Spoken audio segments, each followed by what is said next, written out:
आप सबको नमस्कार, शुभ प्रभात। सार्थक government job point YouTube channel आप सभी लोगों का हार्दिक स्वागत करता है।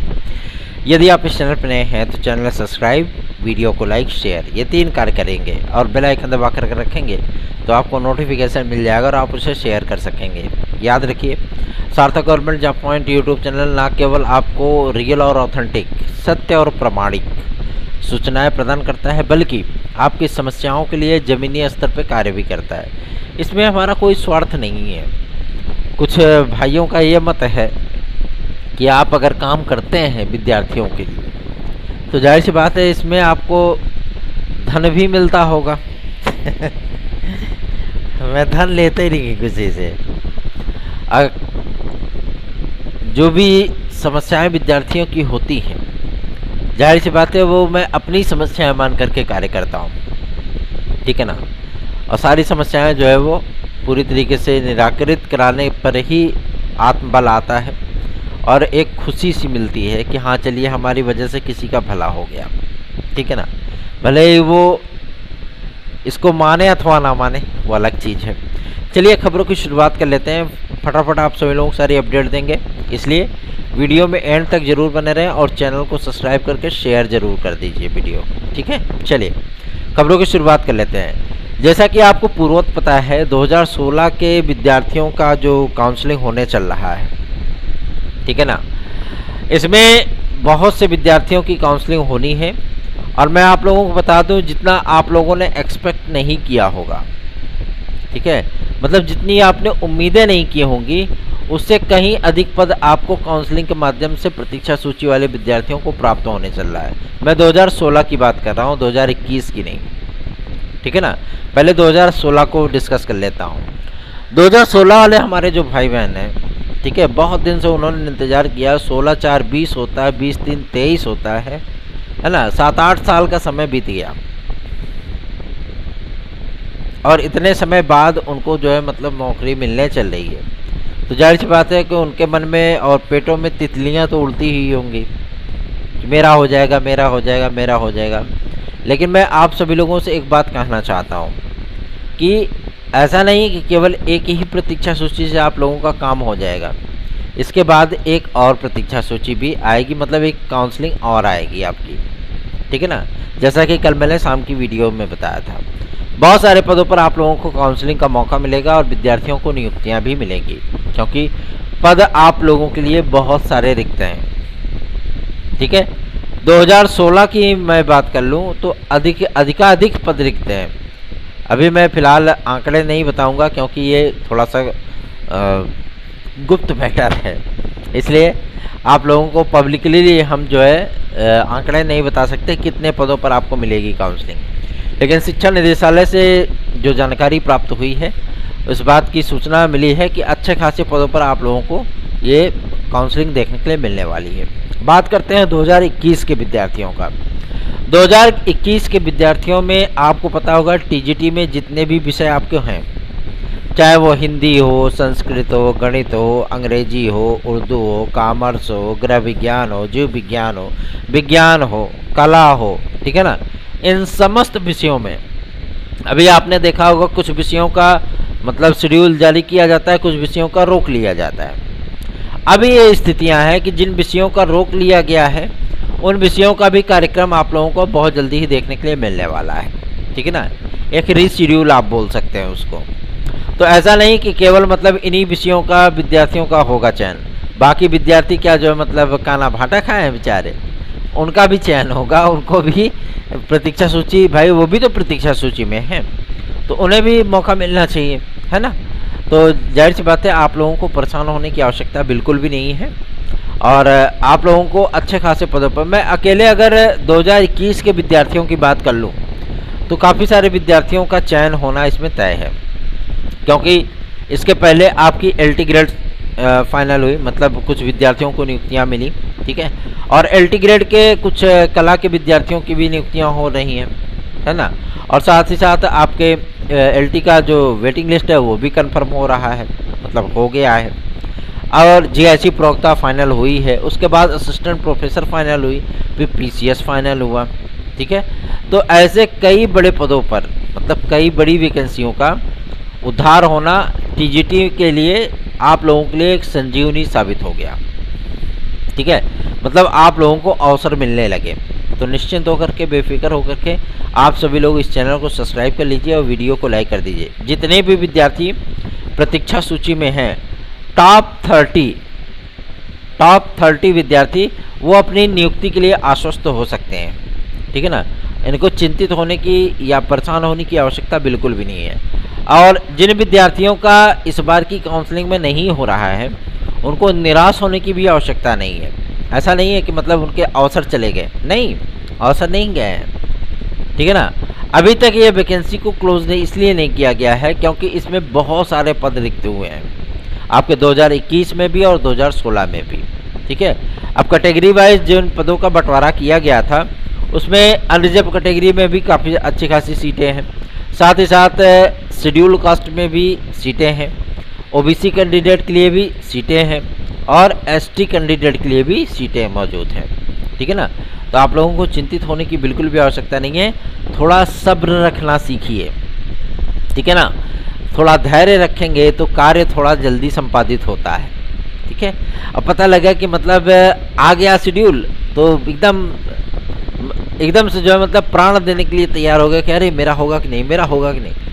ऐसी चीज़ें नहीं होनी चाहिए, धैर्य रखना सीखिए। ठीक है ना, क्योंकि आज के विद्यार्थियों में मैंने देखा है कि धैर्य नाम की चीज़ ही नहीं होती है। वो तुरंत एग्जाम देना चाहते हैं, 2 घंटे बाद रिजल्ट चाहते हैं और आधे घंटे बाद नियुक्ति चाहते हैं। ऐसा प्रोसेस नहीं होता है। ठीक है, और आप लोगों को धैर्य रखने की ही आवश्यकता है।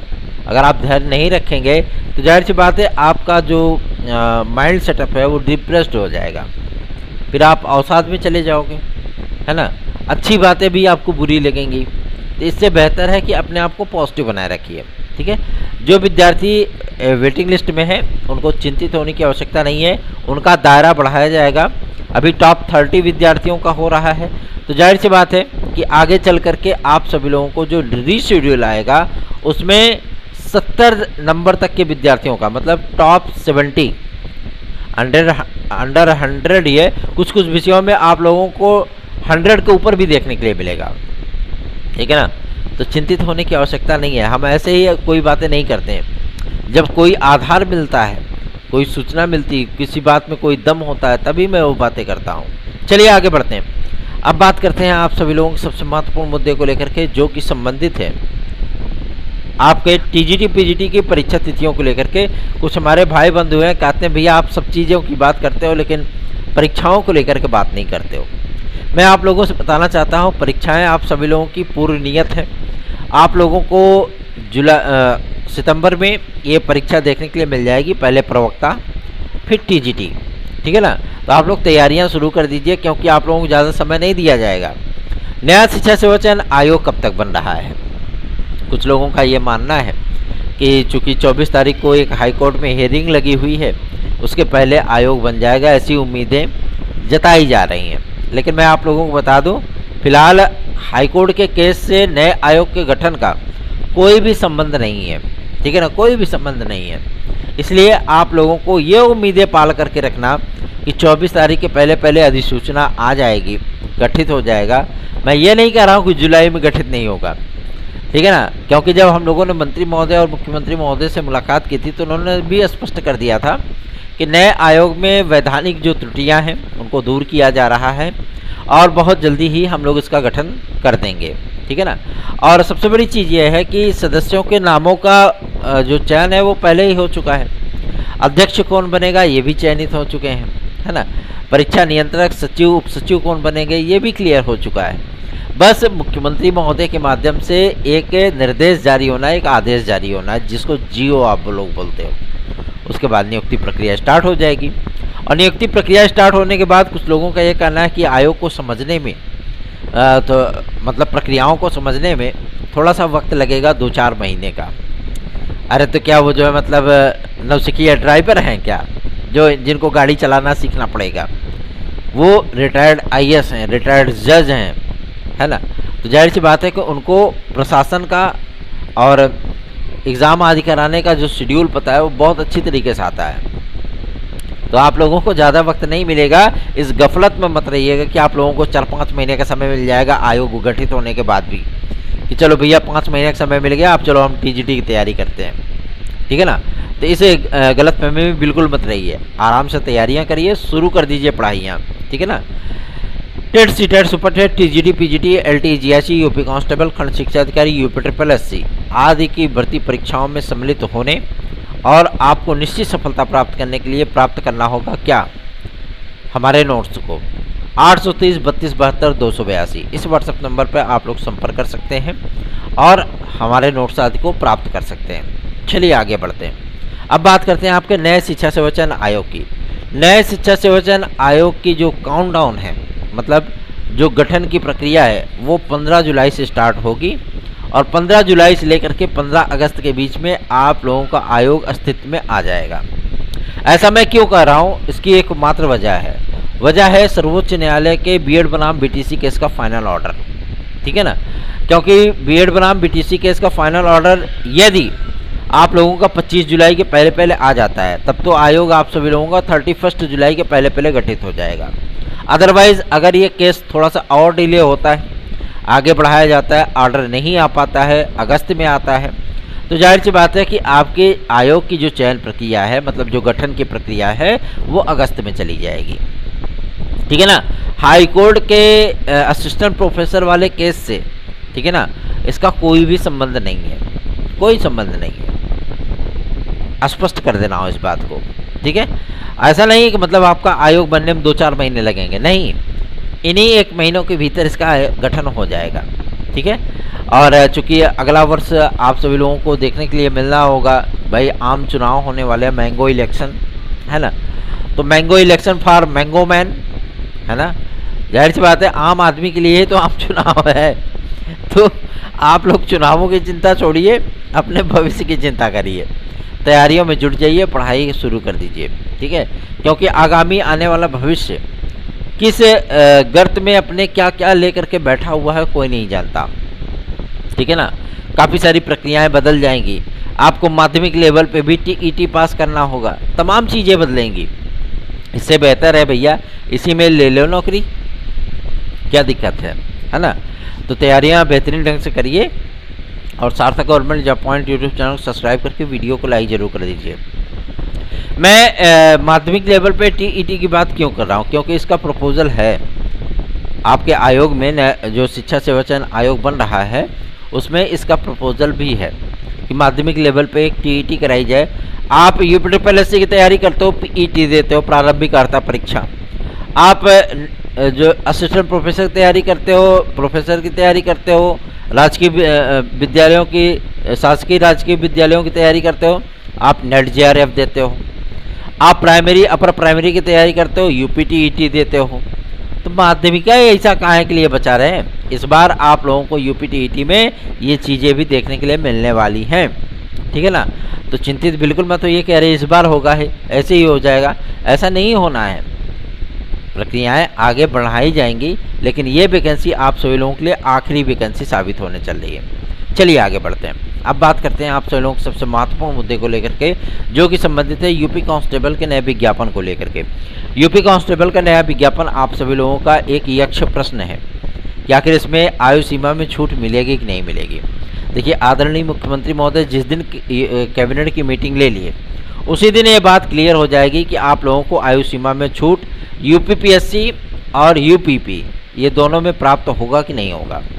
आपके पीईटी का विज्ञापन अभी तक क्यों नहीं आया, इसकी एकमात्र वजह है कि आप लोगों को एक चीज़ें और भी देखने के लिए मिलने वाली हैं, जिसका नाम है आयु सीमा में छूट, ठीक है ना।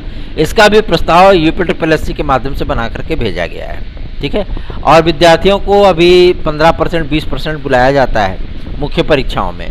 अगर इन विद्यार्थियों को 40% या 45% बुलाया जाए, फिर मामला ही सॉल्व हो जाएगा, क्या दिक्कत है। आखिर मुख्य परीक्षाओं में इतने ही विद्यार्थियों को बुलाया जाता है ना। तो आप सभी लोगों को भी चिंतित होने की बिल्कुल भी आवश्यकता नहीं है। जो भी प्रक्रियाएं होंगी वो विद्यार्थी हित में हो, इसका ध्यान रखा जा रहा है। और सबसे बड़ी चीज़ यह है कि 50% वाले विद्यार्थी, उनके लिए तो एक सरदर्द बना हुआ है ना, कि विद्यार्थियों को ये सरदर्द है कि आखिर जो है मतलब ये 50% वाला मामला समाप्त हुआ कि नहीं। मैं एक बात स्पष्ट कर देना चाहता हूं कि आपने देखा होगा लगभग सभी भर्ती संस्थानों ने बीएड की डिग्री को अनिवार्य किया है, चाहे वो प्रशिक्षित स्नातक लेवल पे हो या आपका प्रवक्ता लेवल पे हो। हर जगह पे बीएड की डिग्री को अनिवार्य किया जा रहा है। किसी भी भर्ती संस्थान की आप बात कर लीजिए, चाहे बीपीएससी की बात कर लीजिए, चाहे यूपीपीएससी की बात कर लीजिए, चाहे आप राजस्थान लोक सेवा आयोग की बात कर लीजिए, डीएसएसबी की बात कर लीजिए, केवीएस की बात कर लीजिए, हरियाणा की बात कर लीजिए, है ना, झारखंड की बात कर लीजिए, कहीं भी आप जाएंगे बीएड को पाएंगे। ठीक है, तो आखिर उत्तर प्रदेश ही एक ऐसा स्टेट रहा है जो कि परास्नातक रहने वाले विद्यार्थियों को मौका देता था। लेकिन अब चूंकि माध्यमिक शिक्षा सेवा चयन बोर्ड आपका समाप्त हो चुका है, उनकी नियमावली का कोई अस्तित्व नहीं रह गया है। ठीक है ना, सारी नियमावलियाँ तोड़ मरोड़ करके नए शिक्षा सेवा चयन आयोग में डाल दी गई हैं। तो जाहिर सी बात है कि कुछ न कुछ तो परिवर्तन देखने के लिए मिलेगा। और जो ड्राफ्टिंग कमेटी के चेयरमैन थे श्री उप सचिव श्री नवल किशोर शर्मा जी, उन्होंने भी इस बात को स्पष्ट कर दिया था। इस बात को लिखित तौर पे जो है उन्होंने ड्राफ्टिंग कमेटी में चेयरमैन होने के नाते उन्होंने ड्राफ्ट में बना करके दिया था कि प्रशिक्षित स्नातक और प्रवक्ता के लिए बीएड की डिग्री को अनिवार्य किया जाए। ठीक है ना, अभी आप लोग क्या देखते हैं, 425 अंकों की लिखित परीक्षा और 50 नंबरों का आपका क्या होता है, इंटरव्यू। ठीक है ना, और आपके वेटेज अंक चले जाते हैं। तो इन्हीं सारे मुद्दों को ध्यान में रखते हुए तमाम वो बातें कही गई हैं, इसलिए आप लोगों को चिंतित होने की बिल्कुल भी आवश्यकता नहीं है। चाहे वो 50% वाले विद्यार्थी हों, 50% वाला मामला ऐसा नहीं है कि 50% वाला जो विद्यार्थी है वो बादशाह और 50% के नीचे वाला विद्यार्थी वो गुलाम, ऐसा थोड़ी ना होता है। योग्यता किसी की मोहताज नहीं होती। कभी कभी कुछ ऐसी परिस्थितियां होती हैं जिनके माध्यम से विद्यार्थी डाउन हो जाता है, वो 50% गेन नहीं कर पाता है। ठीक है ना, तो ये परसेंटेज में बांधना ये सही नहीं है। कंपटीशन कराइए, विद्यार्थी योग्य है तो निकाल के ले जाएगा, है ना, सीधी सी बात है। चलिए आगे बढ़ते हैं। अब बात करते हैं आप सभी लोग सबसे महत्वपूर्ण मुद्दे को लेकर के, जो कि संबंधित है आपके एलटी ग्रेड जीआईसी प्रवक्ता के विज्ञापन को लेकर के। बहुत से हमारे भाई बहन पूछते हैं कि भैया कब तक एलटी जीआईसी आएगा। मैं आप लोगों को बता देना चाहता हूँ, उसी की तरफ लोक सेवा आयोग ने कदम बढ़ाए हैं। ठीक है ना, पहले आपकी प्रतीक्षा सूची जारी हुई। प्रतीक्षा सूची जारी होने के बाद विद्यार्थी ये सोच रहे थे कि आखिर कब हमारा सत्यापन होगा, कब हमको नियुक्ति मिलेगी। उसका कार्यक्रम भी आ गया, चलो भैया 17 तारीख से सत्यापन कराओ, 17 से 26 तारीख तक। अब 26 से लेकर के 26, 4, 30, 31, 5 दिन का समय बचता है। इसी 5 दिनों के भीतर आपके एलटी ग्रेड जीआईसी प्रवक्ता का विज्ञापन जारी किया जा सकता है, पहला। दूसरा ये कि जो समकक्ष अर्हता दुनिया भर के विवाद थे वो समाप्त हो गए, क्योंकि यदि वो समाप्त नहीं हुए होते तो एलटी ग्रेड की आपकी प्रतीक्षा सूची नहीं जारी हुई होती। अभी कुछ विषयों की प्रतीक्षा सूची और भी आनी बाकी है। ठीक है ना, और भी अभी प्रतीक्षा सूची आएंगी, क्योंकि पूरे विषयों की प्रतीक्षा सूची अभी भी जारी नहीं की गई है। रही बात आपके कला के विद्यार्थियों को लेकर के, तो कला के विद्यार्थियों को मैं बताना चाहता हूं कि उनकी अर्हता भी क्लियर हो चुकी है। ठीक है ना, और सबसे बड़ी चीज़ ये है कि अर्हताओं को लेकर के हमेशा ही विद्यार्थियों को मन में एक सवाल उत्पन्न होता है कि आखिर इसमें यह अर्हता चेंज की गई, क्या बीएड की डिग्री को अनिवार्य किया गया। तो मैं आप लोगों को बताना चाहता हूं, नए शिक्षा सेवा चयन आयोग में आपको टीजीटी की नियमावली लागू होती हुई दिखेगी, जो कि पूरी तरीके से परिवर्तित हो चुकी है। ठीक है ना, बदल चुकी है आपकी नियमावली। ठीक है, और चूँकि इस बार आप लोगों को अगर तदर्थ शिक्षकों की वजह से अगर मौका मिल रहा है तो जाहिर सी बात है आप लोगों को चिंतित होने की आवश्यकता नहीं। तदर्थ शिक्षकों ने शिक्षा निदेशालय में बहुत जोर शोर से प्रदर्शन किया कि हमारा वेतन जारी किया जाए। चूँकि अभी सुप्रीम कोर्ट का आदेश है तो संपूर्ण वेतन तो जारी नहीं किया जा सकता, है ना। अब उनके एक निश्चित फिक्स मानदेय को लेकर के कार्य किया जा रहा है, बातचीत की जा रही है, देखते हैं कहाँ तक क्या सहमति बन पाती है। लेकिन 2023 की नए विज्ञापन को लेकर के जो कार्य किया जा रहा है, जाहिर सी बात है आप लोगों को एक बड़ी लंबी चौड़ी वैकेंसी देखने के लिए मिलने वाली है। साथ ही साथ आप सभी लोगों को बहुत सारे परिवर्तनों का भी सामना करना पड़ेगा, इसलिए आपको चिंतित होने की बिल्कुल भी आवश्यकता नहीं है। ठीक है ना, टेंशन बिल्कुल मत लीजिए, बिंदास रहिए, कोई दिक्कत नहीं है। तैयारियां अपनी शुरू कर दीजिए। अगर आप पढ़ाई नहीं कर रहे हैं तो पढ़ाई करते रहिए। साथ ही साथ सार्थक government job point YouTube channel को सब्सक्राइब करके वीडियो को लाइक अवश्य कर दीजिए। आगे बढ़ते हैं, अब बात करते हैं आप लोगों के यूपी कांस्टेबल के नए विज्ञापन और यूपीएसआई के नए विज्ञापन को लेकर के। दो महत्वपूर्ण सूचनाएं हैं। यूपी कांस्टेबल और यूपी एसआई को लेकर के जितने पदों की मंजूरी मिली है गृह विभाग से, मतलब मुख्यमंत्री कार्यालय से, ठीक है ना, उन सारी चीज़ों को लेकर के कार्य आगे बढ़ाया जा रहा है। प्रस्ताव जो बनाया गया था आयु सीमा में 3 वर्षों की छूट को लेकर के, उस पर मुख्यमंत्री महोदय का आदेश अभी आना बाकी है। लेकिन इतना पूर्ण यकीन है कि आप सभी लोगों को आयु सीमा में छूट अवश्य ही प्राप्त होगी, पहला। दूसरा ये कि यूपीपीएससी लोक सेवा आयोग में, उत्तर प्रदेश लोक सेवा आयोग में आप सभी लोगों को कितने जो है मतलब छूट प्राप्त होगी, मिलेगा पीसीएस में अतिरिक्त अवसर की नहीं मिलेगा, इस पर निर्णय मुख्यमंत्री महोदय को ही करना है। उनके सामने जो हम लोगों ने ज्ञापन प्रस्तुत किया था, उन्होंने सहानुभूतिपूर्वक इस पर विचार करने का आश्वासन भी दिया था, ठीक है ना। तो आने वाले समय में आप सभी लोगों को इसमें भी रिलैक्स देखने के लिए मिल सकता है, इसलिए आप लोगों को चिंतित होने की बिल्कुल भी आवश्यकता नहीं है। टेंशन मत लीजिए, आराम से तैयारियां करिए। डिप्रेस्ड होंगे, परेशान होंगे तो इससे आपकी ही मुसीबतें बढ़ेंगी। आगे बढ़ते हैं, अब बात करते हैं आपके यूपी की। यूपी के माध्यम से आप सभी लोगों की कई भर्ती परीक्षाओं की तैयारियां इस समय की जा रही हैं, कई के परिणाम जारी होने हैं, ठीक है ना। और आपके पीईटी का जो मतलब विज्ञापन का शेड्यूल है वो भी जारी किया जाना है, मतलब विज्ञापन आपका आना है। तो आप लोगों को चिंतित होने की बिल्कुल भी आवश्यकता नहीं है। निश्चिंत होकर के आप सभी लोग अपनी तैयारियां करिए। और हमारे नोट्स आदि यदि आपको चाहिए तो आप 97 इस व्हाट्सएप नंबर पर नहीं बल्कि 830 32 72 282 इस व्हाट्सएप नंबर पर हमसे संपर्क कर सकते हैं। धन्यवाद। आप सभी का दिन शुभ हो। धन्यवाद।